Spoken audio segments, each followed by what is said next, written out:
नमस्कार दोस्तों, मैं NKS लाइव लर्निंग में नंद किशोर आपका स्वागत करता हूँ।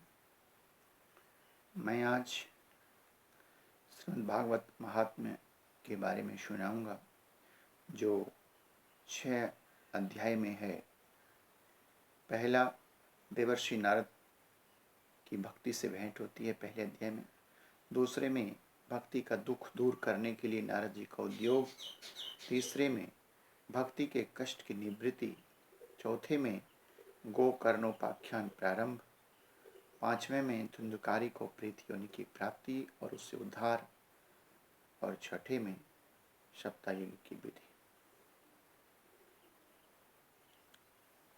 तो आइए चलते हैं महात्म की ओर। श्री गणेशाय नमः। श्री गुरुवे नमः।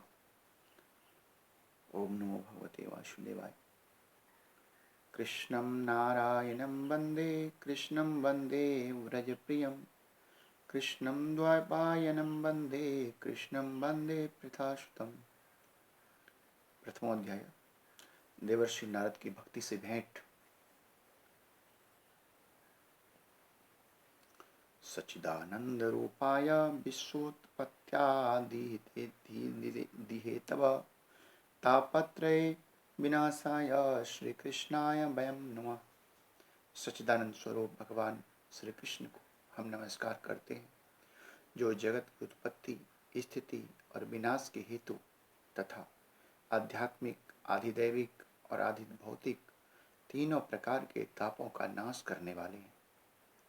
जिस समय श्री सुखदेव जी का यज्ञोपवीत संस्कार भी नहीं हुआ था तथा लौकिक वैदिक कर्मों के अनुष्ठान का अवसर भी नहीं आया था, तभी उन्हें अकेले ही संन्यास लेने के लिए घर से जाते देखकर उनके पिता व्यास जी वीरा से कातर होकर पुकारने लगे, बेटा बेटा तुम कहाँ जा रहे हो।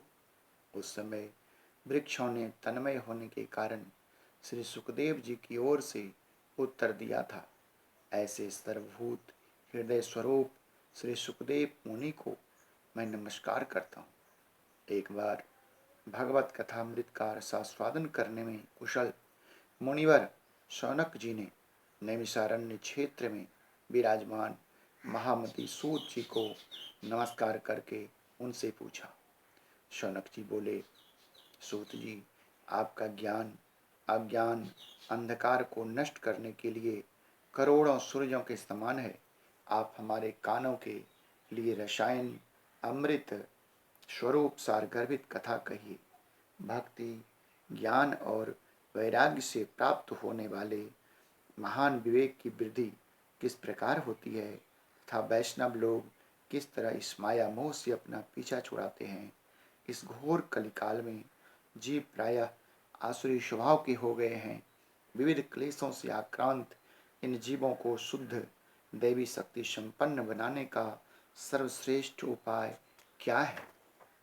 सूत जी, आप हमें कोई ऐसा शाश्वत साधन बताइए जो सबसे अधिक कल्याणकारी तथा पवित्र करने वालों में भी पवित्र हो तथा जो भगवान श्री कृष्ण की प्राप्ति करा दे। चिंतामणि केवल लौकिक सुख दे सकती है और कल्प वृक्ष अधिक से अधिक स्वर्गीय संपत्ति दे सकता है, परंतु गुरुदेव प्रसन्न होकर भगवान का योगी दुर्लभ नित्य वैकुंठ धाम दे देते हैं।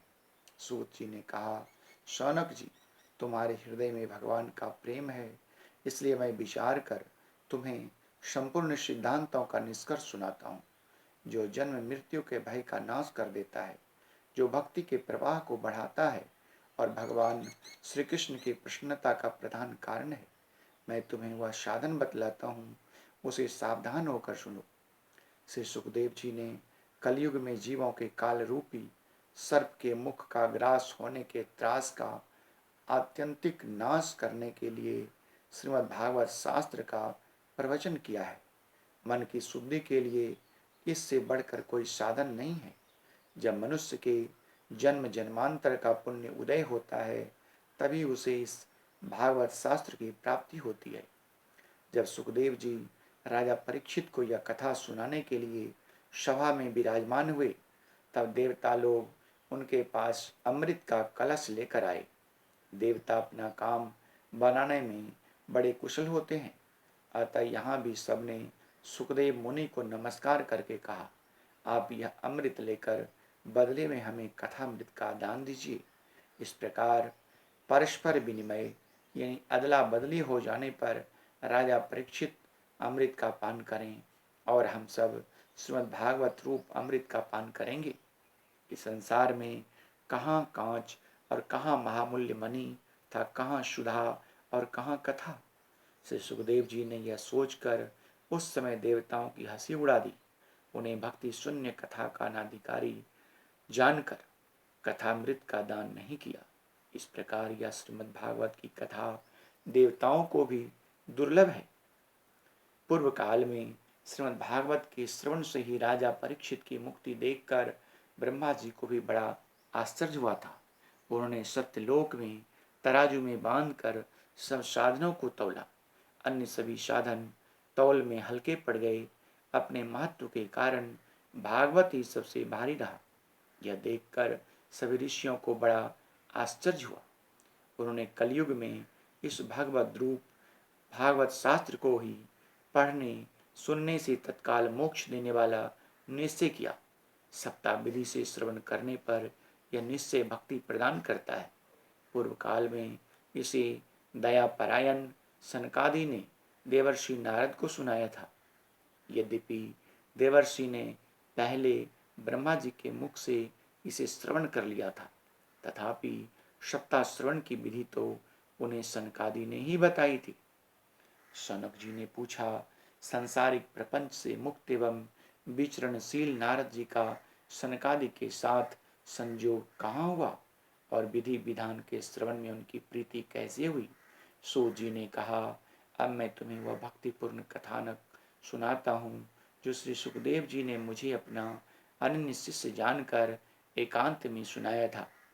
एक दिन विशालापुरी में वे चारों निर्मल ऋषि सत्संग के लिए आए। वहां उन्होंने नारद जी को देखा। शनकादि ने पूछा, ब्रह्मन, आपका मुख उदास क्यों हो रहा है? आप चिंतातुर कैसे हैं? इतनी जल्दी जल्दी आप कहाँ जा रहे हैं और आपका आगमन कहाँ से हो रहा है? इस समय तो आप उस पुरुष के समान व्याकुल जान पड़ते हैं जिसका सारा धन लुट गया हो। आप जैसे आसक्ति रहित पुरुषों के लिए यह उचित नहीं है। इसका कारण बताइए। नारद जी ने कहा, मैं सर्वोत्तम लोक समझकर पृथ्वी में आया था। यहाँ पुष्कर, प्रयाग, काशी, गोदावरी, नासिक, हरिद्वार, कुरुक्षेत्र, श्रीरंग और श्रीतुबंध आदि कई तीर्थों में मैं इधर उधर विचरता रहा, किंतु मुझे कहीं भी मन को संतोष देने वाली शांति नहीं मिली। इस समय अधर्म के सहायक कलयुग ने सारी पृथ्वी को पीड़ित कर रखा है। अब यहाँ सत्य, तप, शौच, बाहर भीतर की पवित्रता, दया, दान आदि कुछ भी नहीं है। बेचारे जीव केवल अपना पेट पालने में लगे हुए हैं। वे असत्यभाषी, आलसी, मंदबुद्धि, भाग्यहीन, उपद्रवग्रस्त हो गए हैं। जो साधु संत कहे जाते हैं वे पूरे पाखंडी हो गए हैं। देखने में तो वे विरक्त हैं, किंतु स्त्री, धन आदि सभी का परिग्रह करते हैं। घरों में स्त्रियों का राज्य है। साले सलाहकार बने हुए हैं। लोभ से लोग कन्या विक्रय करते हैं और स्त्री पुरुषों में कलह मचा रहता है। महात्माओं के आश्रम, तीर्थ और नदियों पर यवनों, विधर्मियों, जो धर्मों को नहीं मानते हैं, उनका अधिकार हो गया है। उन दुष्टों ने बहुत से देवालय भी नष्ट कर दिए हैं। इस समय यहाँ न कोई योगी है, न सिद्ध है, न ज्ञानी है और न सत्कर्म करने वाला ही है। सारे साधन इस समय कली रूप दावानल से जलकर भस्म हो गए हैं। इस कलयुग में सभी देशवासी बाजारों में अन्न बेचने लगे हैं। ब्राह्मण लोग पैसा लेकर वेद पढ़ाते हैं और स्त्रियां वेश्यावृत्ति से निर्वाह करने लगी हैं।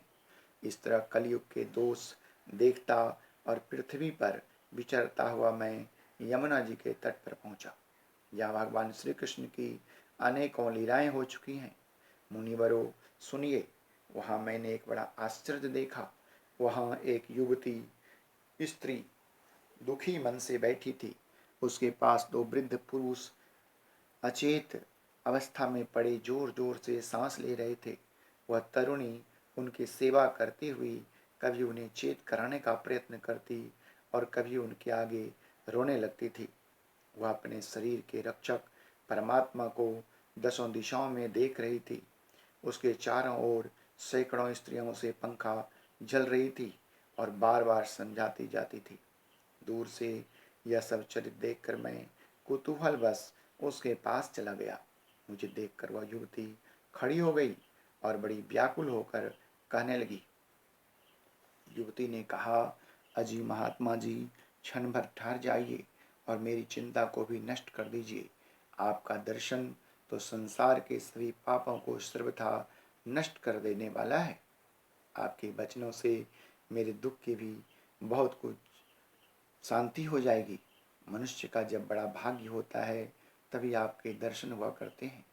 नारद जी कहते हैं, तब मैंने उस स्त्री से पूछा, देवी तुम कौन हो? ये दोनों पुरुष तुम्हारे क्या होते हैं और तुम्हारे पास ये कमल नयनी देवियां कौन है? तो हमें विस्तार से अपने दुख का कारण बताओ। युवती ने कहा, मेरा नाम भक्ति है। ये ज्ञान और वैराग्य नामक मेरे पुत्र हैं। समय के फिर से ये ऐसे जर्जर हो गए हैं। ये देवियां ये जो देवियां हैं, गंगा जी हैं, आदि नदियां हैं, ये सब मेरी सेवा करने के लिए ही आई हैं। इस प्रकार साक्षात देवियों के द्वारा सेवित होने पर भी मुझे सुख शांति नहीं है। तपोधन, अब ध्यान देकर मेरा वृतांत सुनिए। मेरी कथा वैसे तो प्रसिद्ध है, फिर भी उसे सुनकर आप मुझे शांति प्रदान करें। मैं द्रविड़ देश में उत्पन्न हुई, कर्नाटक में बढ़ी और कहीं कहीं महाराष्ट्र में सम्मानित हुई, किंतु गुजरात में मुझको बुढ़ापे ने आ घेरा है। वहाँ घोर कलयुग के प्रभाव से पाखंडियों ने मुझे अंग भंग कर दिया। चीरकाल तक यह अवस्था रहने के कारण मैं अपने पुत्रों के साथ दुर्बल और निस्तेज हो गई। अब जब से मैं वृंदावन आई तब से पुनः परम सुंदरी स्वरूपवती नवयुवती हो गई हूँ। किंतु सामने पड़े हुए ये दोनों मेरे पुत्र थके मांदे दुखी हो रहे हैं। अब मैं यह स्थान छोड़कर और कहीं जाना चाहती हूँ। ये दोनों बूढ़े हो गए हैं, इसी दुख से मैं दुखी हूँ। मैं तरुणी क्यों और ये दोनों मेरे पुत्र बूढ़े क्यों? हम तीनों साथ साथ रहने वाले हैं, फिर यह विपरीतता क्यों? होना तो यह चाहिए कि माता बूढ़ी हो और पुत्र तरुण। इसी से मैं आश्चर्यचकित चित्त से अपनी इस अवस्था पर शोक करती रहती हूँ। आप परम बुद्धिमान एवं योग निधि हैं, इसका क्या कारण हो सकता है, बताइए। नारद जी ने कहा, साध्वी, मैं अपने हृदय में ज्ञान दृष्टि से तुम्हारे संपूर्ण दुख का कारण देखता हूँ। तुम्हें विषाद नहीं करना चाहिए। श्री हरि तुम्हारा कल्याण करेंगे। सूत जी कहते हैं, मुनिवर, नारद जी ने एक क्षण में ही उसका कारण जानकर कहा। नारद जी ने कहा, देवी सावधान होकर सुनो, यह दारुण कलयुग है। इसी से इस समय सदाचार, योग मार्ग और तप आदि सभी लुप्त हो गए हैं। लोग सठता और दुष्कर्म में लगकर अघासुर बन रहे हैं। संसार में जहाँ देखो वहीं सत्पुरुष दुख से म्लान है और दुष्ट सुखी हो रहे हैं। इस समय जिस बुद्धिमान पुरुष का धैर्य बना रहे वही बड़ा ज्ञानी या पंडित है। पृथ्वी क्रमशः प्रतिवर्ष शेष जी के लिए भार रूप होती जा रही है। अब यह छूने योग्य तो क्या देखने योग्य भी नहीं रह गई है और न इसमें कहीं मंगल ही दिखाई देता है। अब किसी को पुत्रों के साथ तुम्हारा दर्शन भी नहीं होता। विषय अनुराग के कारण अंधे बने हुए जीवों से उपेक्षित होकर तुम जर्जर हो रही थी। वृंदावन के संयोग से तुम फिर नवीन तरुणी हो गई हो। अतः यह वृंदावन धाम धन्य है, यहाँ भक्ति सर्वत्र नित्य कर रही हैं। परंतु तुम्हारे इन दोनों पुत्रों का यहाँ कोई ग्राहक नहीं है, इसलिए इनका बुढ़ापा भी नहीं छूट रहा है। यहाँ इनको कुछ आत्म सुख, भगवत स्पर्श जनित आनंद की प्राप्ति होने के कारण ये सोते से जान पड़ते हैं। भक्ति ने कहा, राजा परीक्षित ने इस पापी कलयुग को क्यों रहने दिया? इसके आते ही सब वस्तुओं का सार न जाने कहाँ चला गया। करुणामय श्री हरि से भी यह धर्म कैसे देखा जाता है? सुमुने, मेरा यह संदेह दूर कीजिए। आपके वचनों से मुझे बड़ी शांति मिली है। नारद जी ने कहा, बोले, यदि तुमने पूछा है तो प्रेम से सुनो कल्याणी, मैं तुम्हें सब बताऊंगा और तुम्हारा दुख दूर हो जाएगा। जिस दिन भगवान श्री कृष्ण इस भूलोक को छोड़कर अपने परम धाम को पधारे, उस दिन से यहाँ संपूर्ण साधनों में बाधा डालने वाला कलयुग आ गया। दिग्विजय के समय राजा परीक्षित की दृष्टि पड़ने पर कलयुग दीन के समान उनकी शरण में आया। भ्रमण के समान सारग्राही राजा ने यह निश्चय किया कि इसका वध मुझे नहीं करना चाहिए, क्योंकि जो फल तपस्या योग और समाधि से नहीं मिलता, कलयुग में वही फल श्री हरि कीर्तन से ही भली भांति मिल जाता है।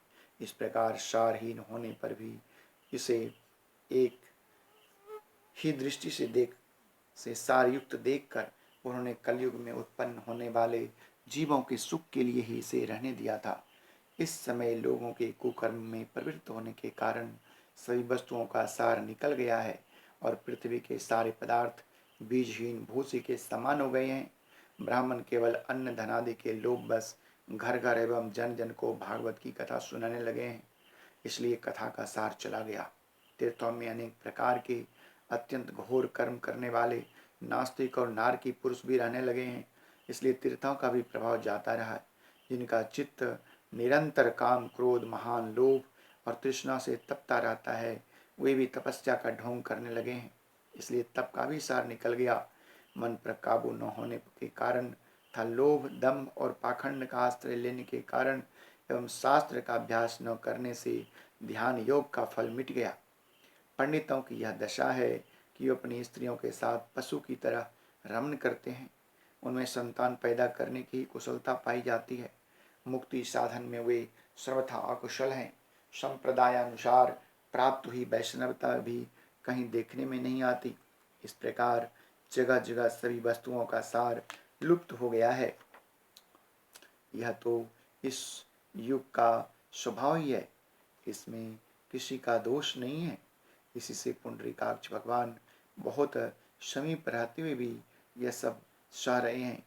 सूत जी कहते हैं, शौनक जी, इस प्रकार देवर्षि नारद के वचन सुनकर भक्ति को बड़ा आश्चर्य हुआ। फिर उसने जो कुछ कहा उसे सुनिए। भक्ति ने कहा, देवर्षि आप धन्य हैं, मेरा बड़ा सौभाग्य था जो आपका समागम हुआ। संसार में साधुओं का दर्शन ही समस्त सिद्धियों का परम कल्याण है।